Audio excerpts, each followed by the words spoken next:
you're setting the intention of building wealth through your business or through whatever your investment vehicles are, but you keep that humanity part because you're seeking freedom, you know, and whatever that feels like for you, and to just give yourself the grace to explore that. You know, over the last few years, I've had, you know, just different life challenges that really like kind of like checked me. Like, I don't think you're worried about the right things right here. You know, you need to be, you know, really realign my focus on, you have to change the world from the inside out. So if I'm, you know, pretending to be something versus no, I really am just this peaceful, or this, like, my peace is this important to me, the world around me will coalesce to fit that. Respond accordingly. Exactly. Respectfully.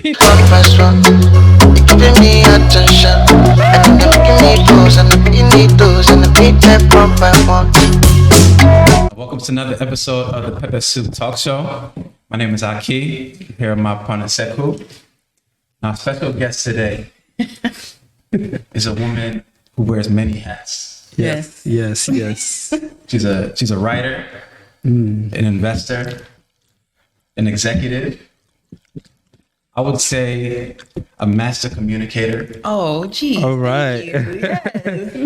Yes. She's also a realtor, and so we're excited to learn about her experiences, where she came from, the woman behind the hat.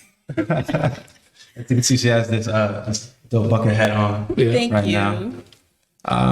And so, you know, without further ado, you know, welcome to the Soup Talk. Mikia Muhammad, aka Mickey Mansions. Hey, thank you for having me. This is awesome to be on this side of things. Oh yeah.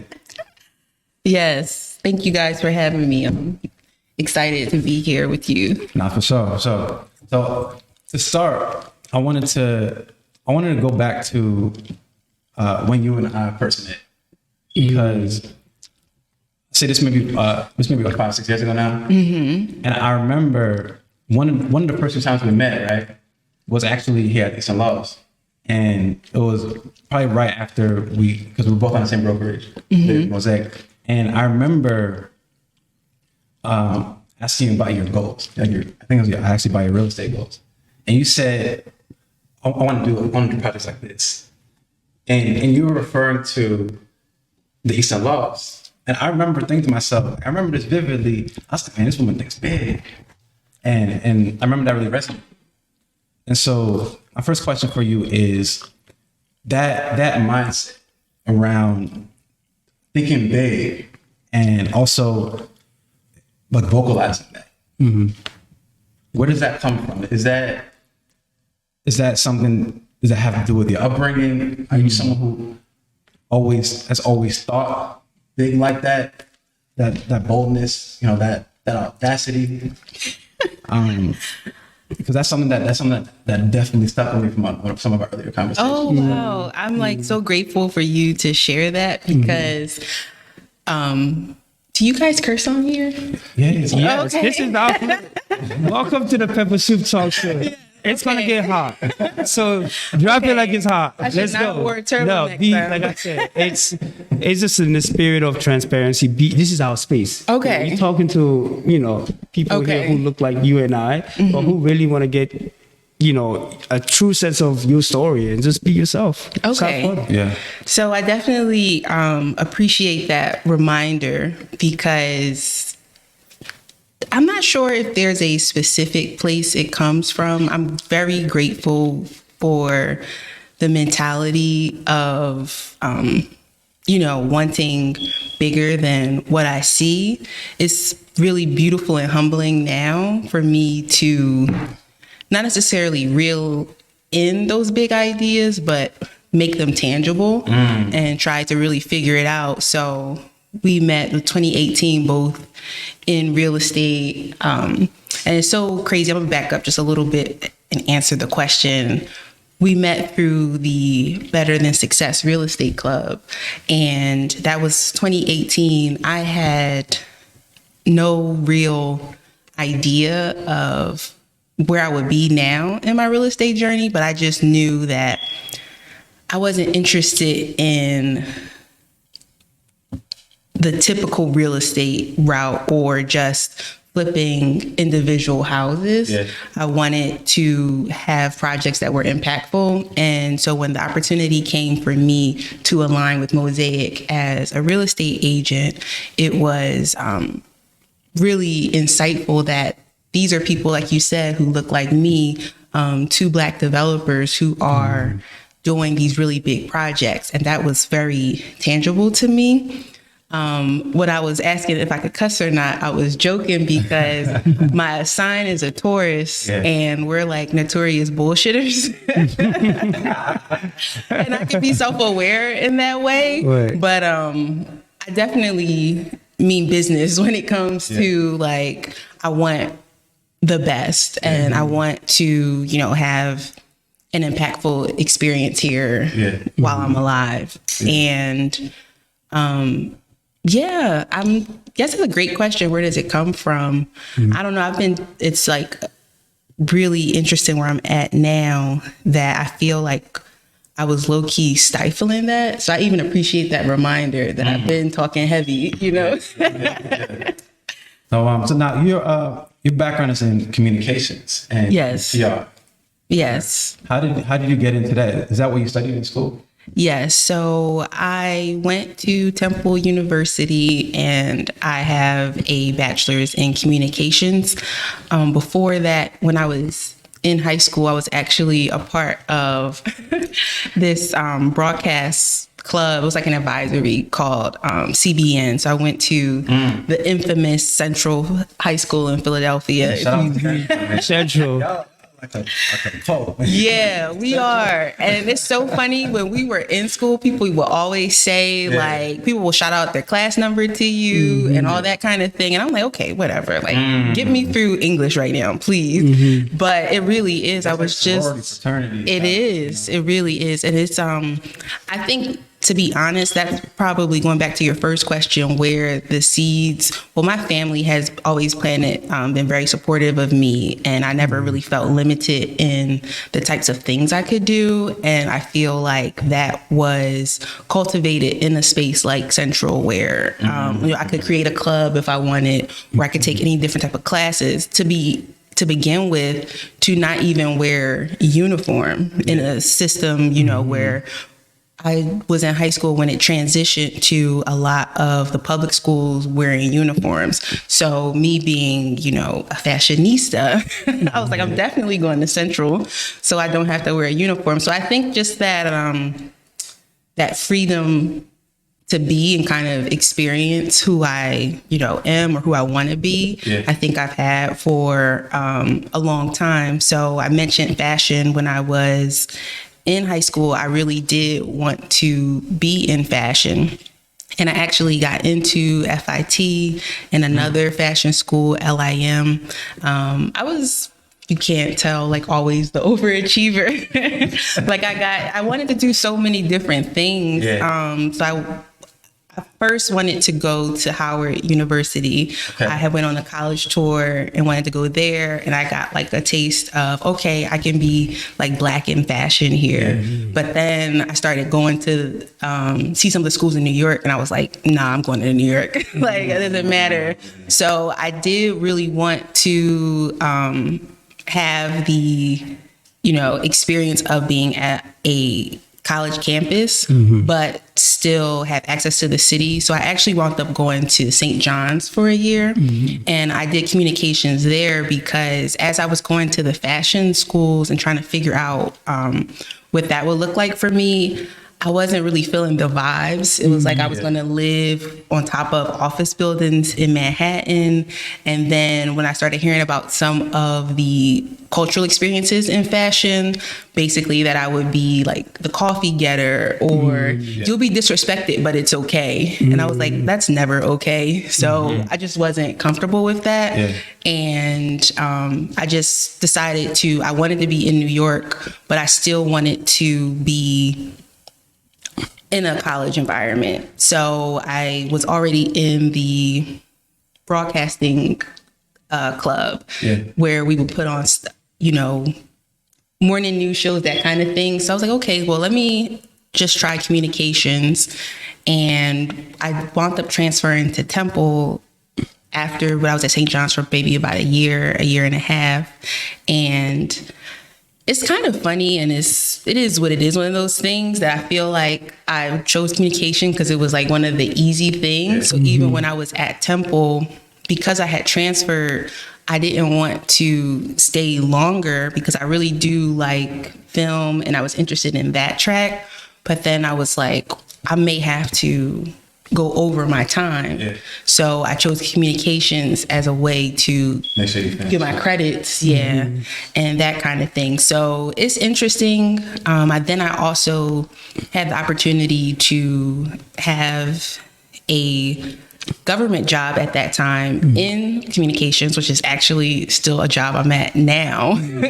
So it kind of just all worked out for me to be in communications. And as I've been doing some more soul searching as of late, it's like this was my destiny. So and is that your job? Is that Department of Defense? Yes. So I do public affairs for the Department of Defense. I pretty much do project management for events and write for, different news outlets for them. So, for example, they have the public website for the organization I work with. I'll write there, or I'll write some internal things. So it's funny. I had a guy one time like Google me and was like, "You used to live in DC or something?" And I'm like. But I'm like not even thinking like, well, people are probably Googling me. So if you do, you'll probably see like that, and you'll also see real estate stuff now. But yeah. So I want to go backwards a little bit, and then we'll come back. But I just want to kind of paint the picture and give some context. So you're from Philly. I'm from Philly. From Philly. So now what part of Philly are you from? I grew up in Mount Airy. And then West Oak Lane. Okay. Yeah. That's all considered uptown. That's uptown. Yes. And my family, both my parents are from Philly. They actually met in college at Bloomsburg. So it was like, my dad's family's from South Philly. My mom's is from North. Okay. But then my mom's grandma was from West Philly. Yeah. And then we're from Uptown. So I really feel like I got a Philly cohesive Philly experience growing up, for sure. Got you. Now I realize I'm hogging the mic. So he's taking notes. I'm taking notes, right? Yeah. But so Mickey, you are someone who, like I said, you work for the Department of Defense doing PR communications. You had like very many opportunity to really give you like you someone who have a stronger and bigger mindset, kind of move to DC or anywhere in the world pretty much to continue to do the work that you love. So what's keeping you in Philly? Because usually what I've noticed, like, Philly tend to be that space where if you're from Philly and you have all the tools and the equipment, the education, you most likely want to be like, I want to go somewhere else. So talk to us a little bit about like, why you're still here in Philly.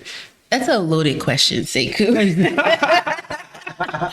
Aki knows my heart and that I am like a traveling free spirit kind of person. So one thing that when I was at Temple, I did a study abroad to London for 4 months. So that really put this traveling fire under me. So right now I'm in a transitory space. I am going to be in other places. I just have to figure out where and what that looks like. But Philly is still home. It will always be home. Right. And I really love Philly in its own crazy, beautiful way. There's a lot of, unfortunately, negative attention that, Philly gets based on the violence, unfortunately, we experience here. It's also, a community that I feel really attached to. I have a lot of family here. I have a big family. So being here with them, I have properties here. So technically, to be like totally transparent, it's convenient because my crib is here. Right. You know, if I go somewhere else, I'm going to have to pay versus living in, you know, the unit. So I house hack in investing, and I live in a unit with tenants helping to pay for the expenses of the property. So until I really sort out what's next for me in the next couple of years, yeah, I actually love Philly. If it didn't have winters, I might feel really different about it. So. Not for sure. Right. And then, you know, thank you for sharing that, because I just think like Aki and myself, I can't speak for Aki. Like, you know, we went to college here, and then we, of course, the normal route is you come to a lot of people come to Philly, to get education or whatever, and then they just like bounce, and they go to some other city. But I also want people to continue to see Philly as not as a space where it's like it's driven. It's like this. Of course, like on the media, it's portrayed as like a city of that's violent, poverty, but also like it's a city that has so many opportunities, right? And if you're willing to really like just give the city a chance and find your safe space, you find that this is an incredible city, right? And I just think like that's what continue to like attach me to the city, because I keep learning so many different sides of Philly, and then there's just so many cool people that live in Philly too, like you, like, you know, who are doing like an incredible, powerful things. And we've been fortunate to continue to have like folks from Philly, like the native Philly, who have generations, and they're doing really great. And we want to continue to highlight that. Oh, I appreciate that. And I love to hear and experience the transplant experience here, especially for young Black people, because there's a lot of, once you're from here, so Philly is pretty small, especially when you're Black and you're like got your head on straight and you're actually out here doing positive things, you're going to keep running in the same circles. So I actually appreciate the energy and the perspective that, you know, young Black transplants give the city, because it gives us an opportunity to reimagine versus, you know, Philly like, oh, that's corny or that's drawing. No, it's like, you know, we can figure it out too. And also, Philly has a really awesome food scene. I'm a foodie. Right. Yeah. Underrated city when it comes to food. Oh yeah. That's a lot of incredible mom and pop restaurants. Yeah, you know, the food here is incredible. So you also got BYOBs, which is the thing for a lot of cities. You know, so I hope you get paid for sponsoring Philly right now. I know, but right? The Eagles are crushing it, you know. Shout out to the Eagles, you know, keep it up. The Phillies. You know, the whole sports team, you know. But it's great to just pause for a second and just show this city some love. Because there's just a lot of great things this city is doing. So this is it's a good city. Like you said, a lot of cool people. I always love hearing about, you know, behind the scenes music or culture, or, you know, beacons that are, oh yeah, of course they're from Philly. There's so much culture here. A lot of musicians and artists have come through here. They might have got chewed up and spit out, but Philly helped raise them, you know. Like up the street from the John Coltrane house, you know, he had, you know, powerful experiences here. Nina Simone. It's you know, it's a dope city. We have a lot of culture. A lot of culture. So now, Mickey Mansions. So before you got here, partner Toby was saying he didn't know your real last name. Okay. He only knew you as Mickey Mansions. And so, can you talk to us about where the moniker Mickey Mansions came from, and what your entry point to real estate was? Okay, so I love alliteration. Like I'm just always gonna put two letters together. So when I was deciding on what my persona would be in real estate, I already had the nickname. So on Facebook, remember when everybody really wanted to change their name, like not have their name on Facebook? When we were in college, I was Mickey Sunshine. And then that translated to my Instagram. It's like, okay, I'll keep the Mickey because people are always butchering my first name, which is Mikia. What they say, Mikia? Mikia, or Mikia. some people, Mika. Like, some people don't even try. Yeah. And, you know, to each their own. I don't like knock them for it. I'm just like, I would love to be one of those people who's always correcting somebody on their name. I think that's really powerful. I'm gonna just give you something easier. So I've started with Mickey, and in 2014, I actually purchased my first property that I house hacked. And that was my entry point to real estate. But right before, before I purchased, I was living in Germantown, sharing an apartment with my best friend. And I was ready to move out, but I didn't want to pay all the rent because we had a pretty good setup. I was only paying like $400. So I had the government job at that time. So I leveraged my W-2 to purchase, a property for me to live in. And a very powerful, humbling experience, house hacking, it's not for the faint of heart. Landlord 101. Landlord 101 for sure. But I felt like I was just so hungry to do something different, because I had been at the same job since I was 19. So I was like commuting, going to school, going to work, so I grew up pretty fast in that way. So I'm like, okay, what can I do while I'm at this age that future me will thank me for? And I do thank her because, that was my entry point to real estate. And as I was, in Landlord 101, I'm like, well, what do I do now? So while I was in grad school, I also was taking real estate classes to be an agent. And it took me like a long time to get my license, to be honest. Like I was doing like a self-paced class and I remember like falling asleep trying to study and that kind of thing. But, we got there and I got my license at the end of 2017. And right at that time, Better Than Success had just started maybe a year before, and they were having a woman in real estate event. I just saw it randomly on Instagram.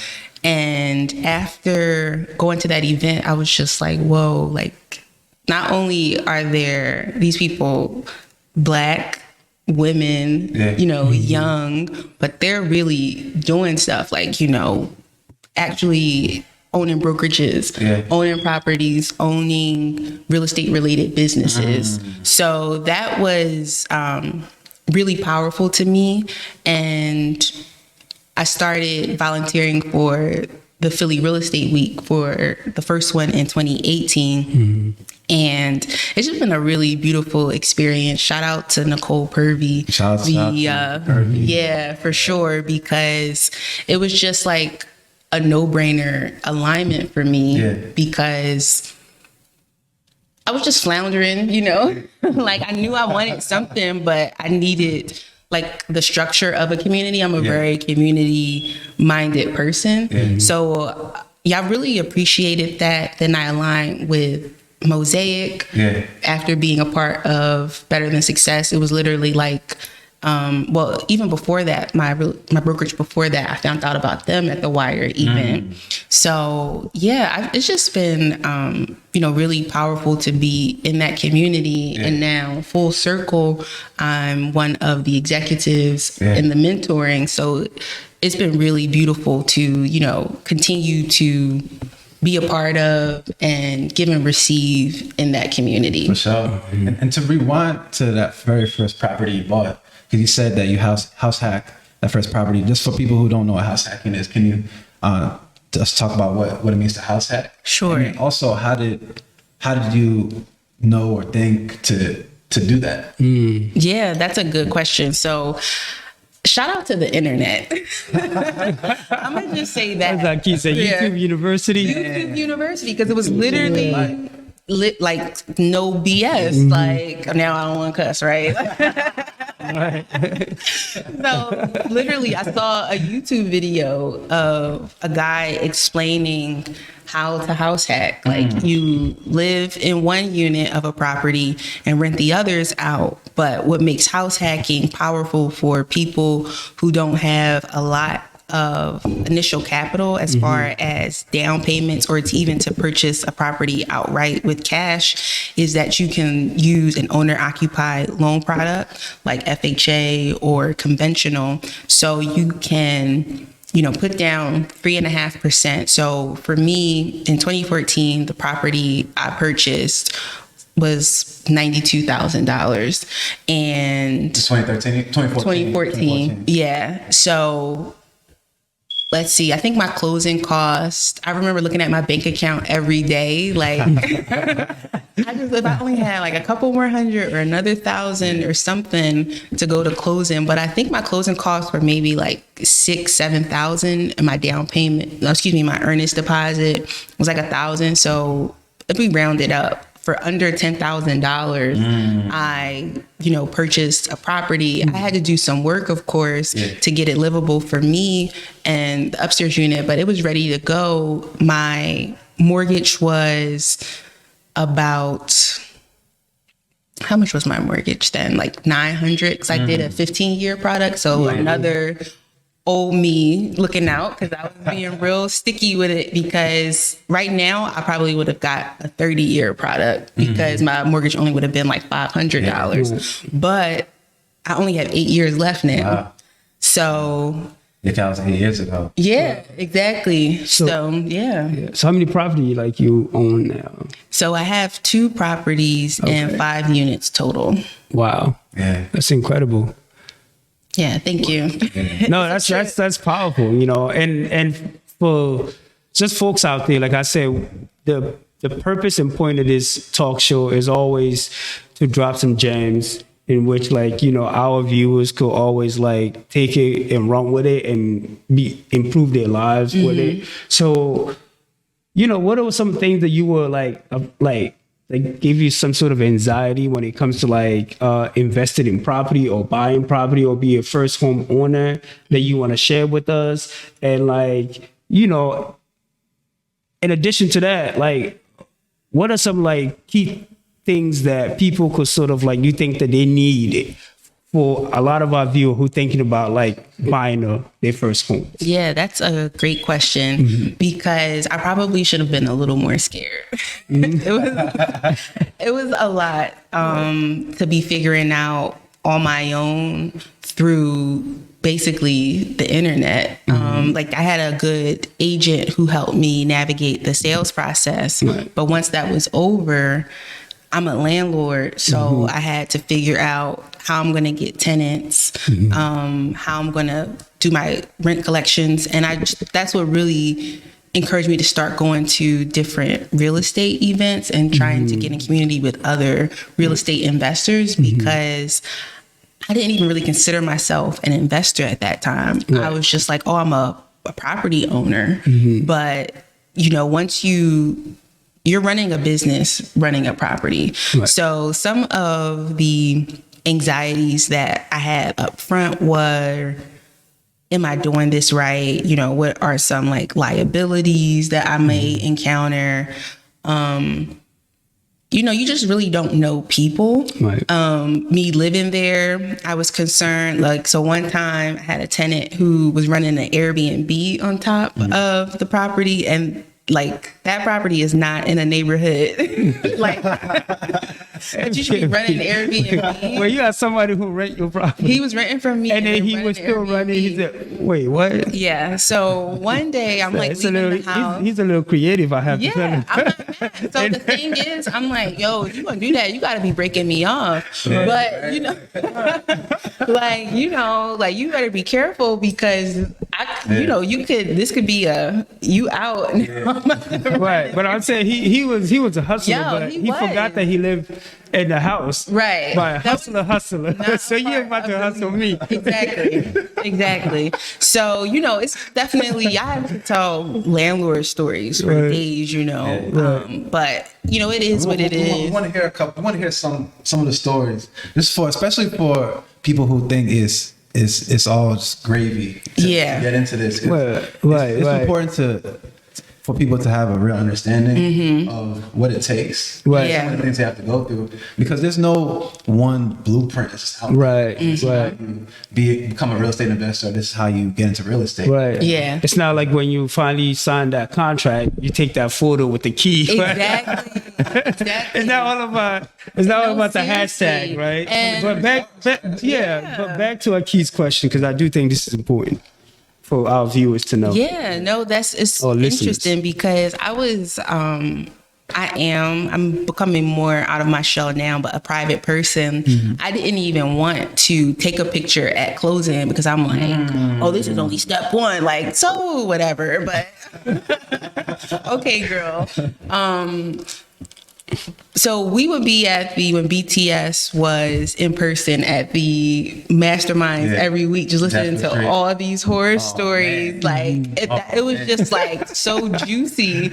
And as I was experiencing some of the same things, it was like, okay, so we hear all these stories, but now I know, I need a rental license. I need this type of insurance. I need this, that, and that. So I think to release some of the anxieties, knowing, having the information, and then saying, well, all my ducks are lined up. So if the air quote worst that can happen does happen, I know that the city should protect me, right?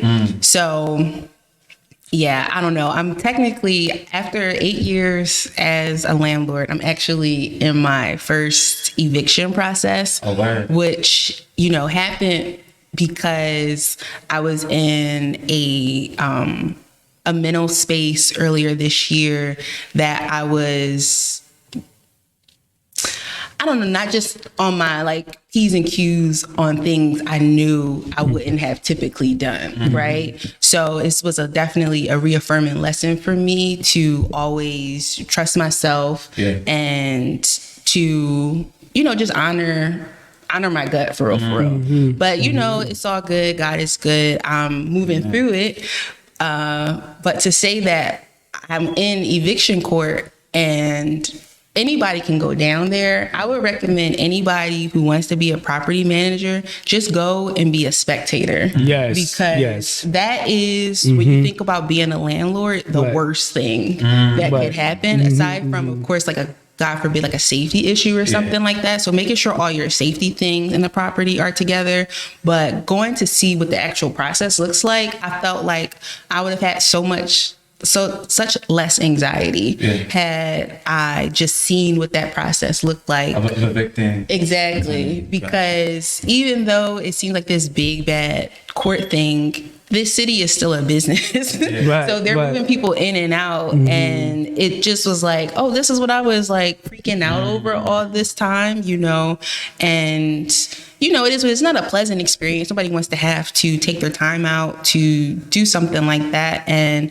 my intention with being a landlord is to provide people, safe, clean, affordable housing. So to feel like, a person, didn't keep up their part of the bargain in that, it hurts. And I think that's the part that I will say about house hacking.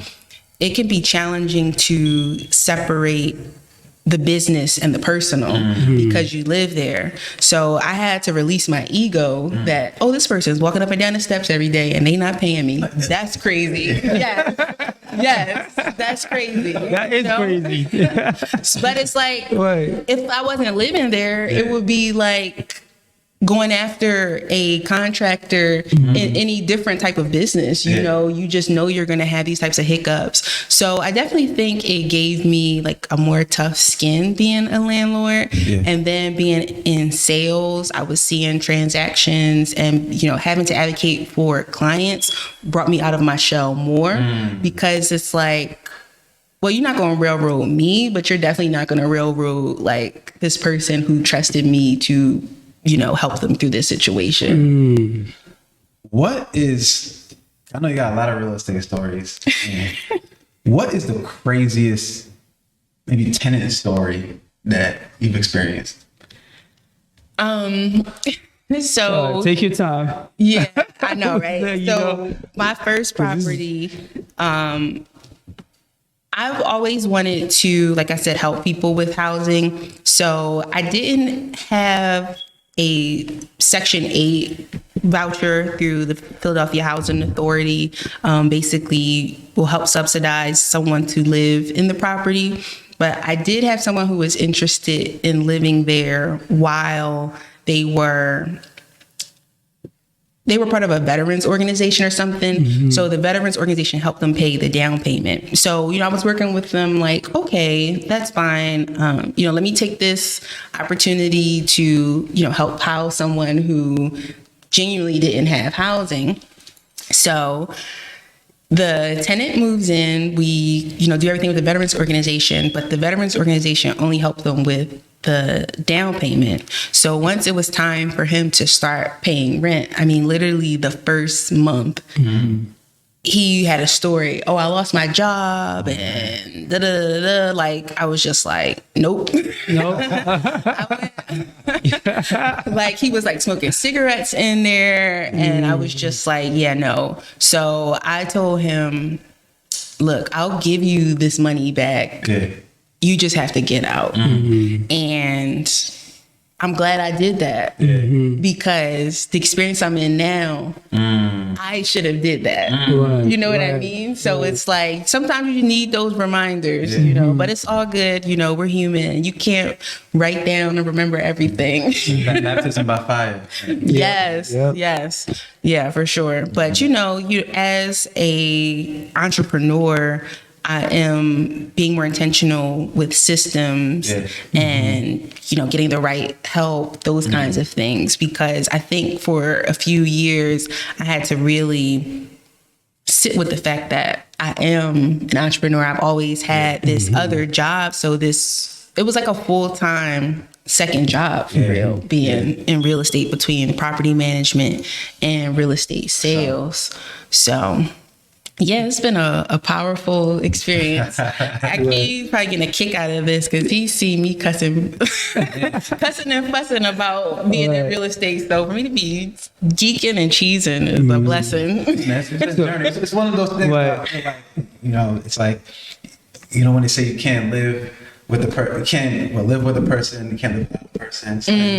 So you can't live with real estate, you can't live without it. It's like, yes. take the good with the bad. That's so true. That is so true. Right. So this is like clearly important too. So as a as a Black woman in real estate in this space, can you just share a little bit about like what it means for you first to be a Black woman in this space, and what can you say to like all the other young Black women out there who thinking about being in this space? Yeah. Or like you just being a business owner, like just in that, what kind of experience that you have and lesson that you could share with us? Yeah. So the biggest thing unfolding for me now is self-awareness. For a lot of my life, I felt like because I was an overachiever, like, good at school, that kind of thing, I kind of just let paths be presented to me and I just took them on. So even with real estate, that came from me starting to unpack. I don't really want to have a full-time job forever. So starting to read books about investing or how I can make more money, those kinds of things. That was my entry point into even wanting to be involved in real estate. So I would first, start with why. What is your goal with real estate? Because it is going to be hard. So you have to be understanding of what your intention is with it. So I think definitely starting there, and, you can decide your path. What I love about the internet is you don't have to do just one thing. You know, you can be any type of person in real estate based on your personality. You know, I'm more introverted. I'm technically like an ambivert, but I'm definitely more introvert leaning. I'm able to use the more outgoing parts of me in real estate, but especially after the pandemic and quarantine, I really tuned in like, no, you're actually just a one with self kind of person. So I felt like all of the social interactions I was experiencing with sales, the thing that made me want to be a sales agent, which was to help people and to have the accountability of me helping them, pushing me because I was more nervous. That was, you know, a really beautiful experience. But now I'm taking a step back more into, well, what are my true investing goals and how can I be more focused and intentional with my time to achieving them.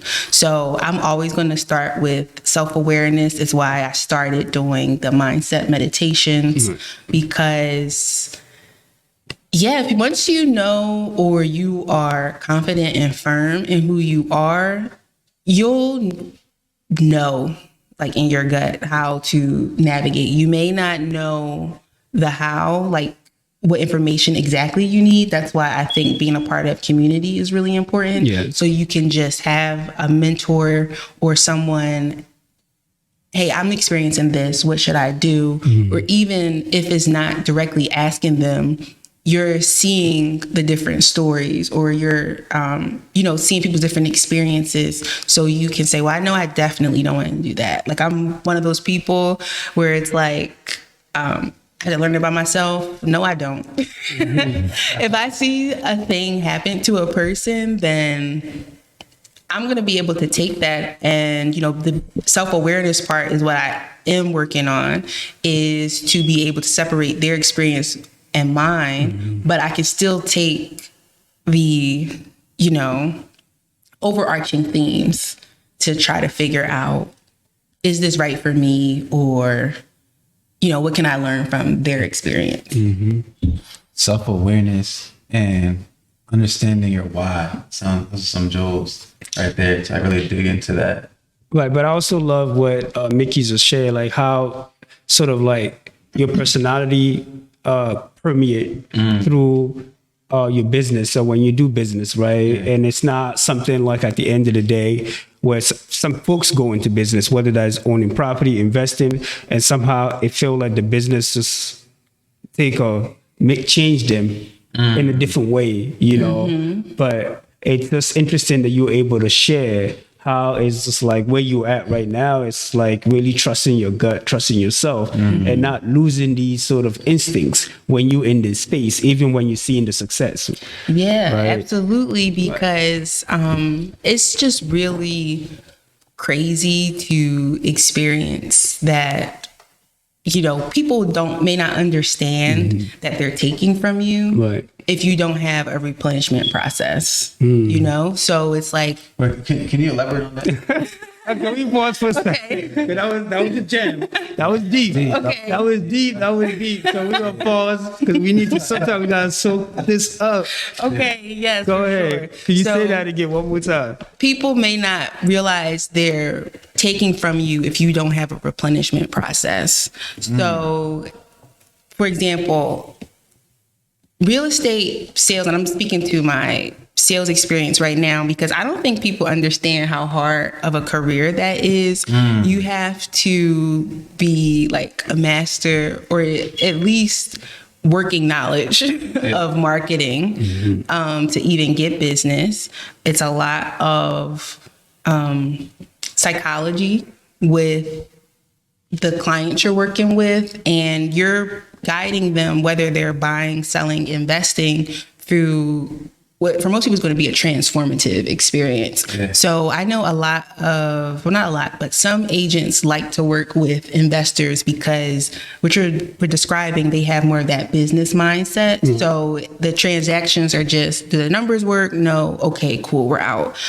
I guess my communication and just my more empathetic side, I was leaning to more of people who were specifically first-time home buyers, because I know how that felt, not really knowing how to navigate that process. So it was always really important to me to help people navigate that process.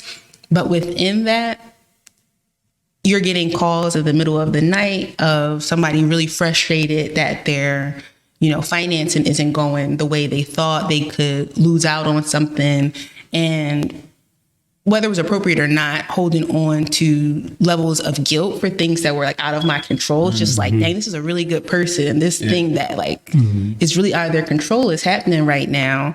It becomes a lot if you're not cleansing yourself of that. Right, so I felt like I was, doing my day job, doing this nights and weekends, and then okay, I have a social life and, just all the things. And sure, you go on vacations, but it really brought me to a place where I need peace every single day.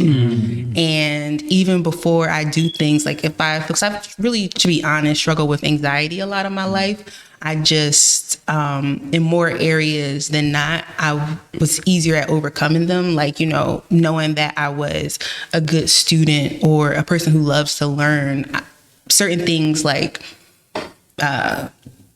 work and business didn't really scare me, trying to lean into those. But then it's like, okay, this is my first time as an entrepreneur being in real estate. So it's been, a really humbling experience, and I'm still technically at the beginning. Right. So, I guess I'm like a middle management kind of space You on your right way now. up there. You know what I mean? You on your way. You go all the way. We got to consider you an OG. We got Right. so Right. we got years in the game. Yeah. You got a lot of experience. Right. Yeah. A lot of experiences. Definitely.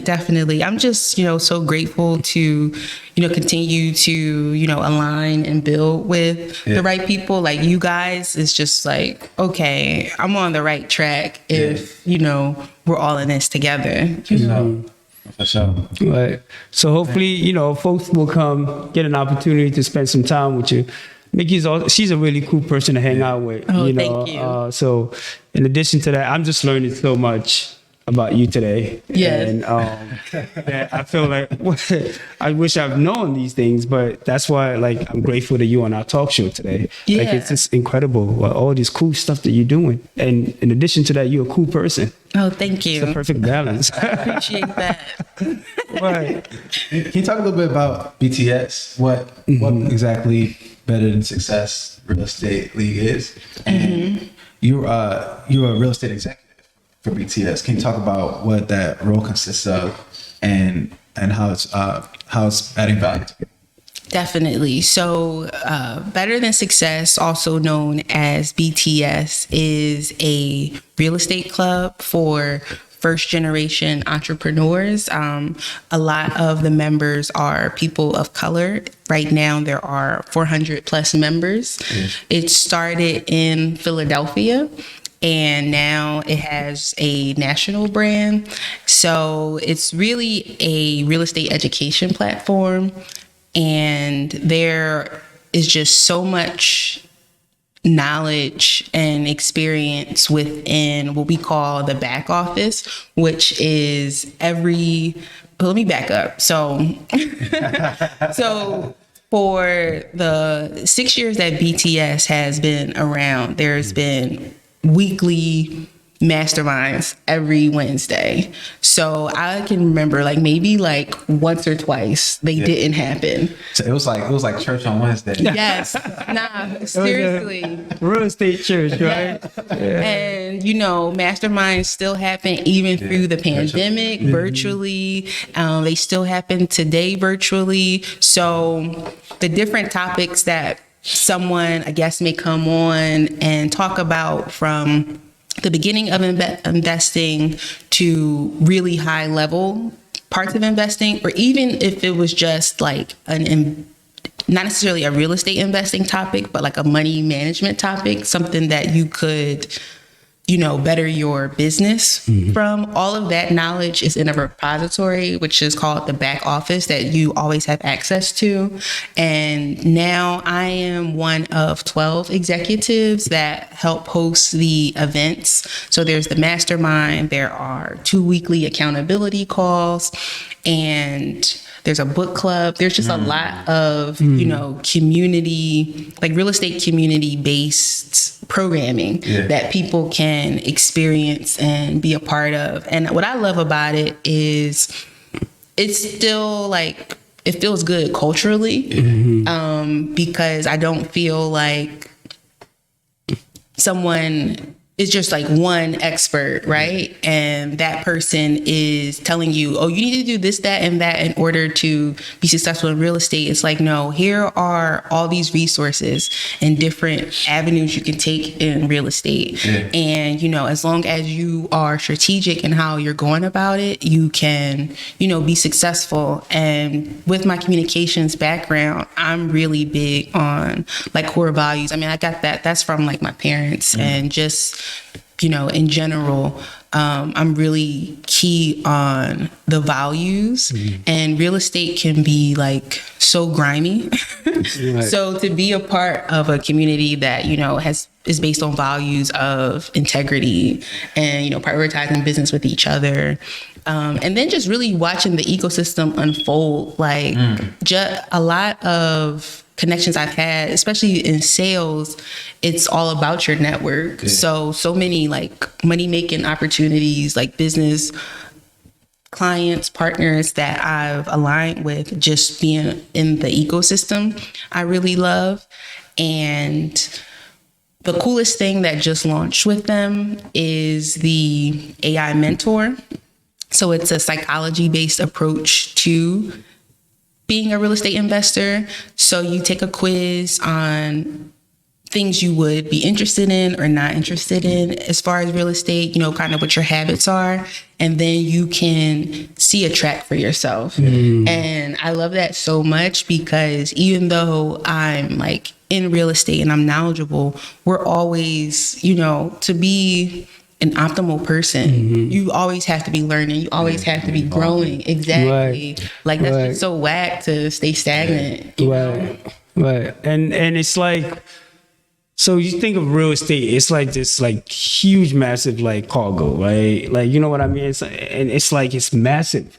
But what I love about what you're sharing, and I like my biggest takeaway so far is part of this is like there is so many different ways for you to access the knowledge, right? And some of these knowledge could be costly. Like sometimes you could go to school, you could take these tests, but for people, again, my takeaway is like, there's a way where you could gain this knowledge here without spending too much money, but like finding the right community, like you are part of that. You feel like that community, I trust the knowledge that's being shared in this community, because it's going to be helpful to help me better in navigating this real estate world, right? So I just feel like that's my biggest takeaway, and I hope, like, hopefully, I don't know, Aki, do you want to like share like your takeaway so far based on what she? Aki's a member. Yes, I'm a member. Oh, that's perfect, right? Yeah. So somebody from the inside. I remember better than success. Right. And I'll say that better than success. Except you sign an NDA or something. If that's the case, but go ahead. The fact that BTS exists is a blessing in and of itself, because I reference BTS a lot when I talk with people about like organizations that get built, because when you build something that provides so much value and you literally feel like you are getting more than your money's worth, people will always be, number one, will always talk good about it. Right. Most people will. Right. You're going to have haters here and there, but who cares about them? But also, as a member, you're always going to feel good about giving your money to the organization. And so when I think about even my own real estate journey, which has gone in waves, and that's evolving also for me, but I always feel good giving my my membership subscription every month, regardless of whether I'm active with the masterminds or not, because BTS has provided so much value over these years. And then also I don't know if there any other organization like a BTS, and I realize BTS is more spread out now because we got in New York, and then I know Nikki is out in Cali, but an organization where it's not just some real estate club or investment association. It's like there's a warmth to it, and so you really get that sense of community from being a part of it. Right. And so I've got really nothing but good things to say about it. One other thing I want to mention is I was speaking with some students at this event the other day. It was college students, and they're asking about real estate, and because they were talking about they wanted to get into real estate and whatnot, and so I was just talking about my experiences, and then I mentioned BTS, and I mentioned the real estate AI. And I'm just thinking, man, that real estate AI, I like you to go further into that, because I'm thinking, man, that existed. Because the thing about real estate is that, and you don't know this if you didn't already have a background in it, it's so expansive that there are so many different lanes that you can go down, so many different paths that you can take. And when you're able to also pair it with your personality, because that real estate AI is it's like a Myers-Briggs test for real estate. Yes. And so I mentioned that to the guy, but I was in my head, I was literally visualizing what that path looks like for him, being able to get paired with like a real estate AI versus having to kind of, do a lot of trial and error. Absolutely. Right. And I love that you use the Myers-Briggs, because I remember taking that test in work environments, and I didn't have the context of what it means. It's like, okay, it was presented to me in this confined space. So to be honest, and I'll be totally transparent, I feel like when managers and people like that give you those tests, it's less about you figuring out who you are and how they need to control or pivot with you. Yeah, no, seriously. Basically, like, I'm not even BSing, like, for sure. Like, because mine are always like very soft and flowery, but then I'm like working for the Department of Defense. Like, you know what I mean? So it's like, I'm grateful, for all my experiences. But what I really appreciate about the AI mentor and what you're saying, if it was available for me when I first started, it would have been so powerful because it literally streamlines your path because something that you were talking about earlier was about also finding the space within real estate that's right for you. Yes. So streamlines your path in real estate, but then also makes it easier to, when you're digging deep and looking within yourself, almost does some of that work for you. Absolutely. Right. Absolutely. I'll definitely say, like you were mentioning, the personality aspects of it, and that's where the self-awareness part comes into. And the reality is somebody's going to take that test and not understand it for themselves, right? So even with all the tools, you still have to know what you need to know, and nobody can really teach you that. You have to be, spiritually and mentally aligned to receive that information. So I've been having a lot of conversations lately, and it's like, you can have that path. Like, Aki, you're a very analytical person. You can take that information and go running. Somebody who is, battling imposter syndrome or ideas that based on their trauma, they're not in the space to even do these things. Exactly. You know what I mean? So I think that part, real estate is like, been, to be totally honest, my life, I've been, a spiritual person, but it's definitely bolstered that, because you need that thing outside of you to help guide and lead you. But with the AI mentor, once you have that foundation, though, it's up. It's time to get to work. Yes, it is. Seriously. Because so every week, and I'm still, like I said, I'm an executive. I'm on the leadership team now, right? But I'm still an investor. I'm still receiving the information. So the very first thing every week, after you take the test and you're a part of the membership, you get basically homework, like that accountability of this is the video you should watch this week based on where you are on your journey. And it was really the very first one, the new members class. And I've been a member for all these years. I wouldn't have went to revisit that first class, you know what I mean?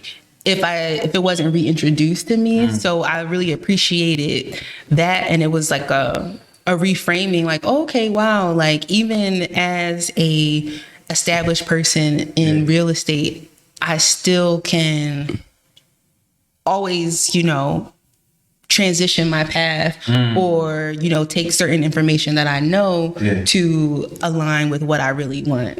So I love that you started this with reminding me of my big goals, because I feel like I'm in a space now of healing where I can, just start to open myself up to want to take on those big projects. And, I'm never going to lose sight of the impact I want to make. So really just having I'm being nosy on his phone, having that foundation with tools like the AI mentor, and then being in the community to apply the knowledge and to partner with people who are on the same path as me is really powerful. No, that's dope. That's really dope. And I love that it exists. I think something else to highlight here is you're talking about, you mentioned a little bit about the inner work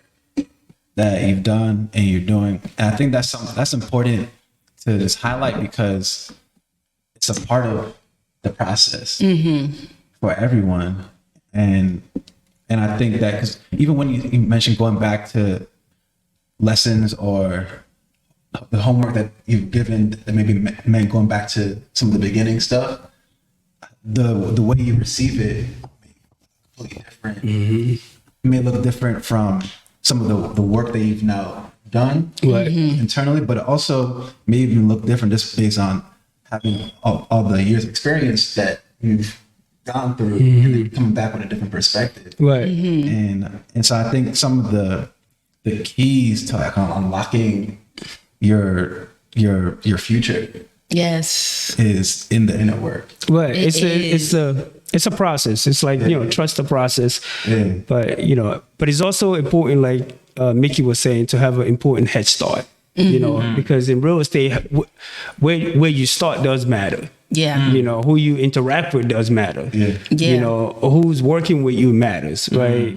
Because it's just an adversary, like, space. You don't know who has your best interest at heart. So, but I just hope that our listeners are able to really learn so much from your experience today, Mickey, given that you still wear multiple hats. We're getting close to the home stretch here as well. We want to be mindful of your time, but like I said, this is not the first time I feel like we're going to have you on the talk show, or the second time. We hope to have you again. But thank you. Just so we're going to close out with some questions. Aki has some questions. Okay. Just a few more. Aki's going to keep you here longer. We're almost there. But Go ahead. I want to ask you about, because you recently started a YouTube channel and you're doing these mindset meditations. So I just want you to speak on that, like how that came about. Nice. And Yes. It's so funny. And I was thinking about this on the way here, because I was listening to you guys' episode with the founder of the Royals. And I love that. And I had to remember, I was like, I started recording those meditations because I had FOMO for not being at NFT NYC. That's hilarious. Yes. So that's an aside, but the true intention behind them. Like I mentioned earlier, like I want peace every day. So I started them as a practice for myself. I am a writer. I've always been able to, for the most part, better express myself in writing, or I guess like my inner self through writing. So as I was writing out these affirmations, I was like, let me just have the courage to start to voice them. And with that, it's been, a beautiful process, because I just started a 21-day meditation and journaling challenge, because I feel like both of those practices have been, so powerful for me.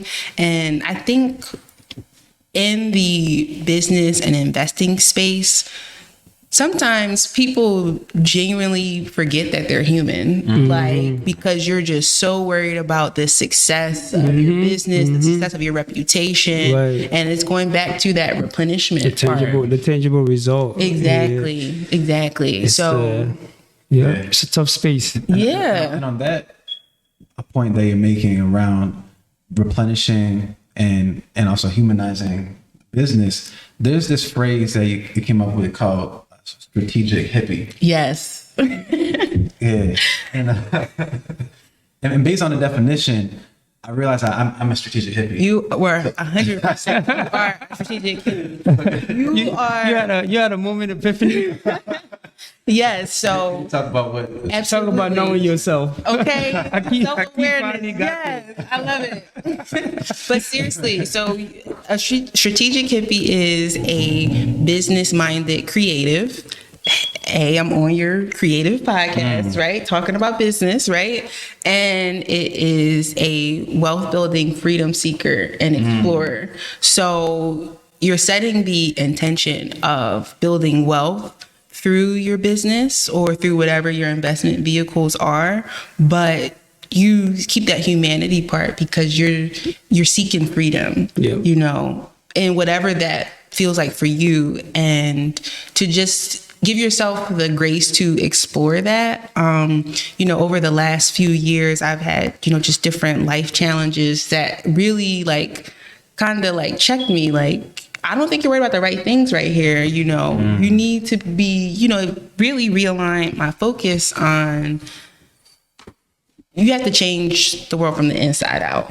So if I'm, pretending to be something versus, no, I really am just this peaceful, or this, my piece is this important to me, the world around me will coalesce to fit that. Respond accordingly. Exactly. Respectfully.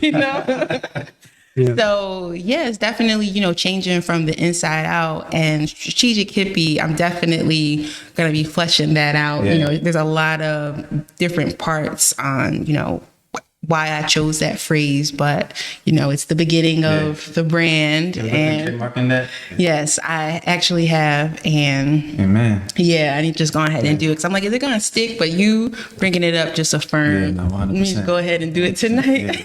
Get my job started. Kid's gonna be your first investor. I'm gonna be your executive investor. Yeah, I know that's right. But we always ask these questions. I think you answered most of it already.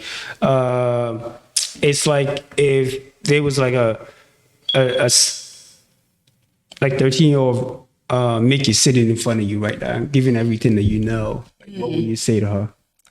Oof, that's beautiful. I would tell her. How old, Mickey? How old? You said 13. You said 13? I said 13. I always pick an age where go ahead. I want to know, Saku, what you experienced at 13? Because he always says 13. I was at 13, right? So I realized She's trying to put me on the spot. Yeah. Something happened when you were 13 that. Now how's it feel? Yeah. I think it was that transition for me. It was a big deal, right? It was that me literally going from a public school to going to opportunity to go to private school, and I realized I was in this space where I realized how different I was, or reminded of how different I was, and now I felt like I was navigating this world that was so new, right? Yeah. So I always, again, it's interesting how you ask questions sometimes has relate to your personal experience, right? Yeah, that was a good one. It's a random idea. Aki, everything is personal, bro. Yeah, everything is personal. You know. Yeah, I mean that's a good age. It's very but it's like an interesting age, right? Yeah, right. Yeah, it's definitely transformational. What age will you pick if you were asking the question? Well, I always, I'm throwing it back to him. I mean, I always ask about right. Wait, when you're going like 17, 18? 17, 18. That's interesting. So was your trauma at 17? Yeah, that's a good one. What was your trauma at 17 then? Yeah. Well, I guess my perspective is more so the like kind of going into adulthood or young adulthood. Yeah. So like you're going off on your own. That's why I went to college.